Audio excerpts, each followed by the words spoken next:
महाकुंभ की शुरुआत हो चुकी है और सनातन को मानने वाले लोग अलग अलग जगहों से महाकुंभ में आ रहे हैं। देश के साथ साथ विदेशों में भी जो लोग हैं जो सनातन को मानते हैं, जिसके जो महाकुंभ की महत्ता को समझता है, वो महाकुंभ में शिरकत कर रहा है, यहाँ पहुँच रहा है। मेरे साथ जो शख्स आपको दिखाई दे रहे हैं, इसमें लीला और सिद्धार्थ हैं और ये लोग यूएस से इस महाकुंभ में आए हैं। आज के दौर में जो ये चीज़ें हो रही हैं, किस तरीके से यूथ स्पिरिचुअलिटी की तरफ बढ़ रहा है, इस वीडियो में हमारी कोशिश हम वो चीज़ आपको बताएं। लीला, बहुत बहुत स्वागत है आपका। नमस्कार, थैंक यू। लीला, आपके लिए ये बताया जा रहा है कि आप यूएस से आई हैं इस महाकुंभ में, अपने बारे में थोड़ी जानकारी। जी हाँ, हम महाकुंभ में आए हैं, ये हमारे बहुत बड़े भाग्य है।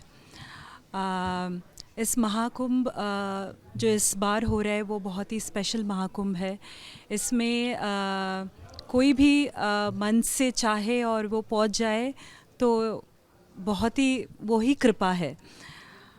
अब हम आए हैं बिकॉज़ हम ही भारत के यूथ जो है वो हम ही है और हम सत्य के पाथ में चलेंगे तो भारत का जो आधार है वो सत्य है, तो सत्य के आधार में हम चलना चाहते हैं, इसीलिए हम महाकुंभ पहुँचे हैं।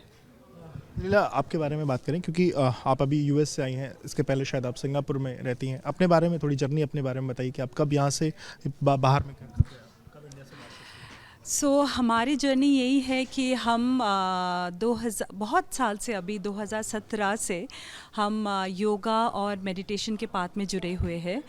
उसके पहले हमारा ह्यूमन रिसोर्स में प्रोफेशन था।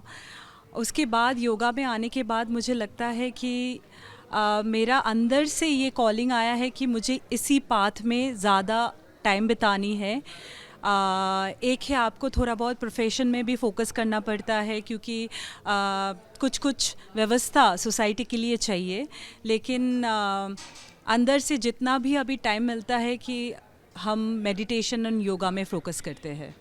आपने योगा और मेडिटेशन की बात करी, तो क्या ये जो स्पिरिचुअलिटी से जुड़ने का रास्ता है वो योगा और मेडिटेशन एक माध्यम है स्पिरिचुअलिटी से? हम यही सोचते हैं कि योगा और मेडिटेशन के माध्यम में हम अपने अंदर एक बैलेंस पाते हैं और वो बैलेंस स्थिति से अगर हम कोई भी संसार में काम करें वो सही दिशा पे हमें लीड करेंगे। तो योगा एंड मेडिटेशन खाली वो क्षमता लाने के लिए है, बाकी हमारे संसार में काम करना होता है।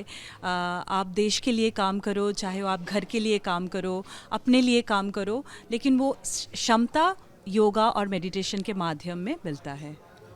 वर्क लाइफ के बारे में बात करें, आप चूँकि अभी आपने बताया यूएस गई, आप सिंगापुर में जो आप रही, मतलब वहाँ पे किस तरीके का काम करती हैं? क्या आप? हमारा एक अकाउंटेंसी फर्म है सिंगापुर में, वहीं पे सिद्धार्थ मेरा हस्बैंड और मैं उसी में काम करते हैं। जिस तरीके से स्पिरिचुअलिटी की बात की जाए, यूथ आज के दौर में, मतलब पहले इस बात को लोग कहते थे कि मतलब एक उम्र होती है इस तरीके की चीज़ों के लिए, पर आज का दौर जो है पिछले कुछ दिनों से ऐसा है कि यूथ जो है वो इसकी तरफ आगे बढ़ रहा है। आप इसको कैसे देखते हो, क्योंकि आप खुद एक यूथ हो और स्पिरिचुअलिटी में आप जो खुद आपका जुड़ाव जो है, मतलब इसके पीछे आप कारण क्या मानते हो?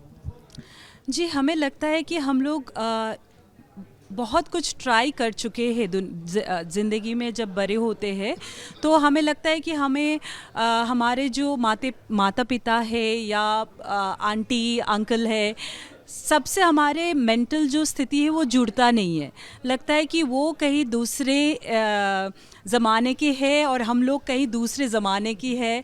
तो सब कुछ हम लोग ट्राई करते हैं कि हाँ, ये ट्राई करने से क्या हमारे स्थिति ऐसा है कि हम उनको समझ पाए या वो हमें समझ पाए। तो ऐसे ट्राई करते करते लगा कि जब योगा और मेडिटेशन में आए तब ऐसा एक पल आया कि जब हम भी उनको समझ पा रहे और वो भी हमें समझ पा रहे, तो ये मुझे लगा कि ये माध्यम सही में वर्क करता है और मेरे लाइफ में ये वर्क कर रहे हैं। तो इसके कारण हमें लगता है कि मेरे तरह बहुत सारे युवा जो योगा मेडिटेशन ट्राई कर रहे हैं, उनके लिए भी ये काम कर रहे हैं। आपके बारे में बात करें, जिस तरीके से आप गुरु परंपरा से जुड़ी हैं, अभी जिस तरीके से आपने बताया कि 6 साल से आप इनको गुरु मानती हैं, ये गुरु से जुड़ाव के का कारण और गुरु क्यों ज़रूरी है जीवन में, इसके बारे में? हम ये कहेंगे कि हम बचपन से स्कूल गए हैं,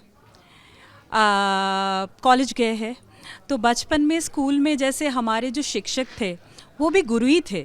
हम अगर ABCD ना सीखते तो आज हम जो ग्रेजुएशन में पढ़ाई किए हैं वो नहीं होता, वो उनके लिए भी कुछ गुरु थे।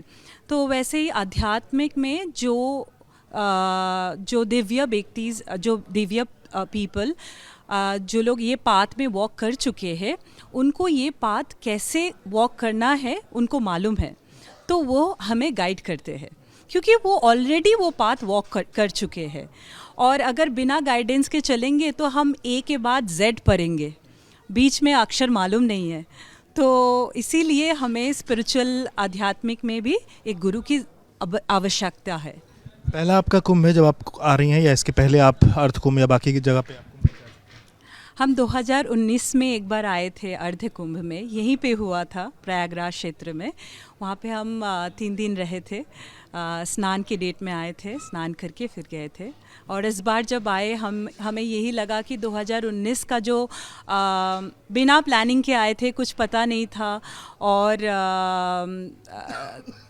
और उसका जो एक्सपीरियंस था इतना अच्छा था कि इस बार लगा कि बहुत देर तक रुके।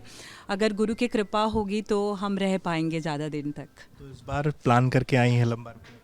जी, यही तो प्लान है और देखते हैं कैसे जाते हैं। और यहाँ पे जो सारे व्यवस्था है, बहुत ही अच्छा व्यवस्था है।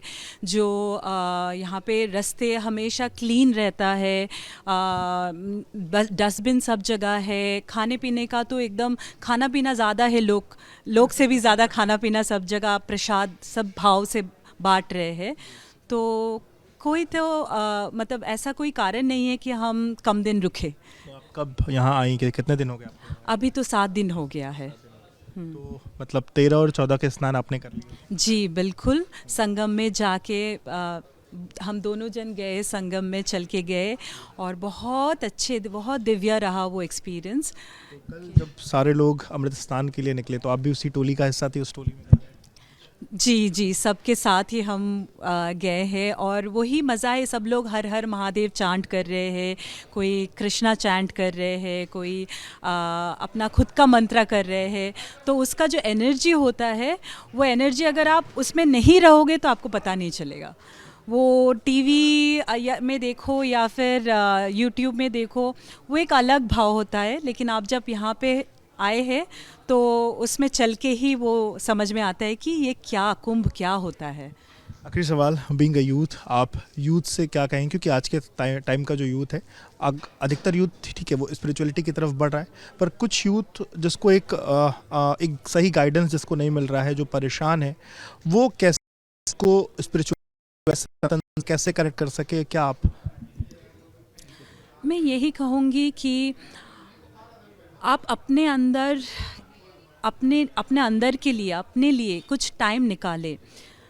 आपको गुरु को ढूंढने जाना नहीं पड़ेगा। अगर आप थोड़े अपने लिए टाइम निकालेंगे, चाहे वो 15 मिनट हो, 20 मिनट हो, खाली अकेले बैठे, कुछ ना करे, खाली अकेले बैठे और अपने अंदर से क्या आ रहा है, वो अपने अंदर के तरफ आप जब एक कदम चलोगे तो 99% बाहर से जो गुरु आपके लाइफ में आने वाला है वो आ जाता है। मतलब किसी की थोपी हुई बात ना करें, जो मन करे उस पर काम करें तो चीज़ें बेहतर हो। जी बिल्कुल, आपको किसी से पूछना नहीं है, क्योंकि जो गुरु के पाथ भी है वो अपने अंदर जाने का ही पाथ है।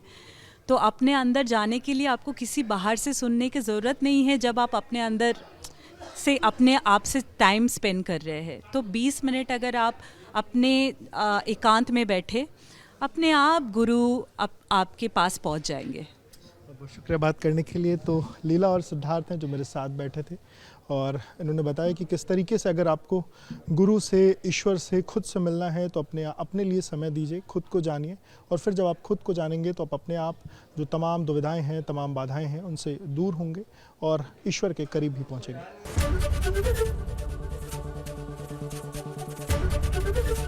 ABP गंगा, खबर आपकी, जुबान आपकी।